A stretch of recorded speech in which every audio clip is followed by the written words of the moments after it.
Assalamualaikum warahmatullahi wabarakatuh. Kali ini kami akan mempresentasikan tentang struktur modal dan leverage dari mata kuliah manajemen keuangan. Kami dari kelompok 11 yang beranggotakan saya Desya Putri dengan NIM akhir 0167, Andrea Kusuma 0200, Hernanda Diva 0206, Sepia Hanifatul 0210, Vina Ayu Kusuma 0213. Pengertian struktur modal.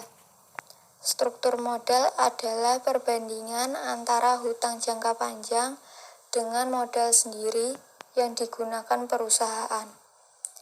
Keputusan struktur modal akan mempengaruhi nilai saham dan earning per share perusahaan. Kebijakan struktur modal melibatkan adanya suatu pertukaran antara resiko dalam pengambilannya. Penggunaan lebih banyak utang akan meningkatkan resiko yang ditanggung oleh para pemegang saham. Namun, penggunaan utang yang lebih besar biasanya akan menyebabkan terjadinya ekspektasi tingkat pengembalian atas ekuitas yang lebih tinggi.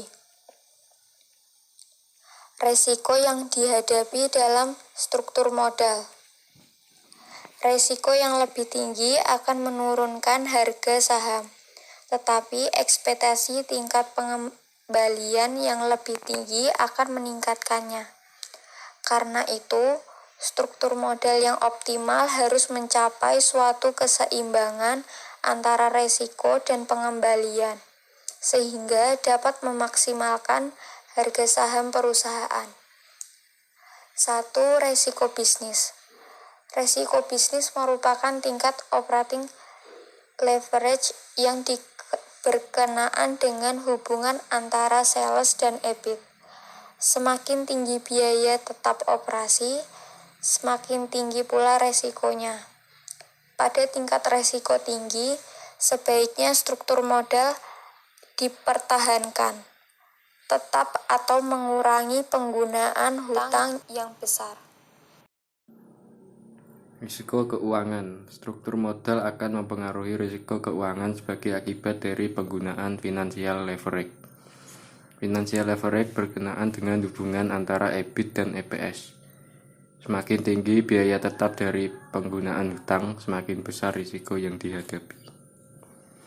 Risiko bisnis adalah tingkat risiko dalam operasi setiap perusahaan jika perusahaan tidak menggunakan hutang. Faktor-faktor yang mempengaruhi risiko bisnis. 1. Variabilitas permintaan. 2. Variabilitas harga jual. 3. Variabilitas biaya input. 4. Kemampuan untuk menyesuaikan harga output untuk perubahan biaya input. 5. Komposisi biaya tetap leverage operasi.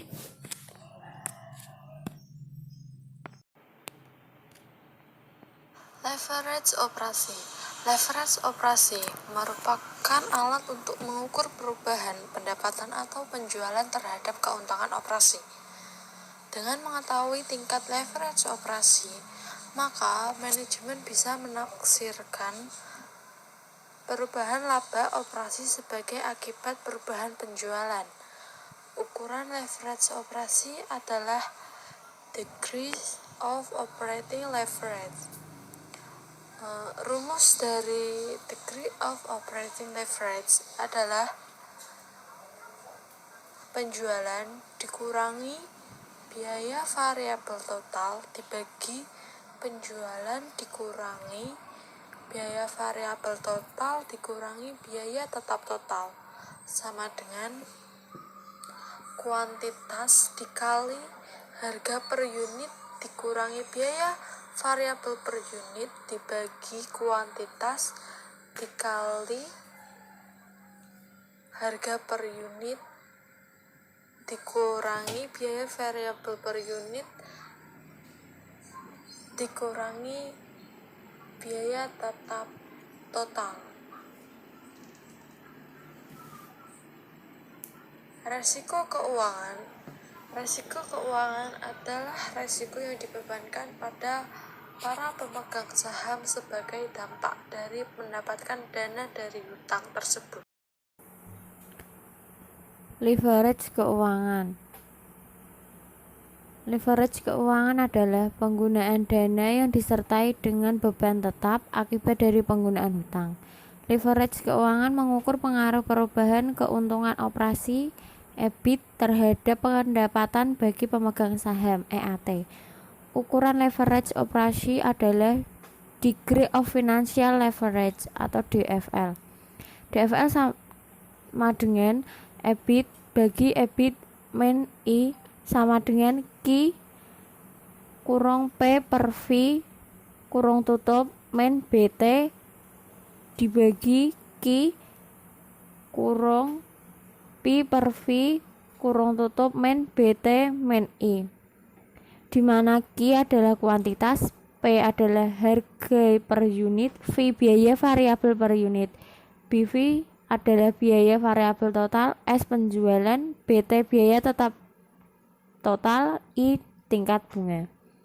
Struktur modal yang optimal. Struktur modal optimal adalah kombinasi hutang dan ekuitas yang akan memaksimalkan harga saham. Struktur modal yang dapat memaksimalkan harga saham adalah struktur modal yang dapat meminimalkan WACC. Teori struktur modal.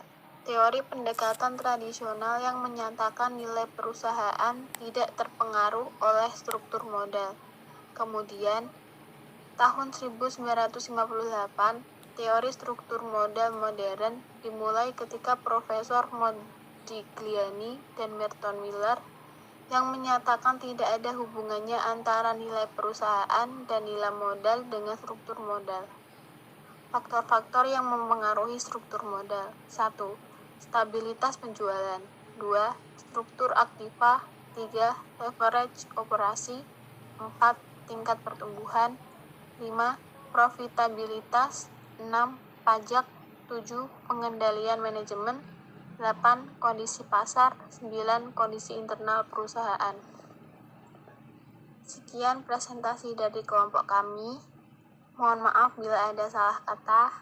Terima kasih.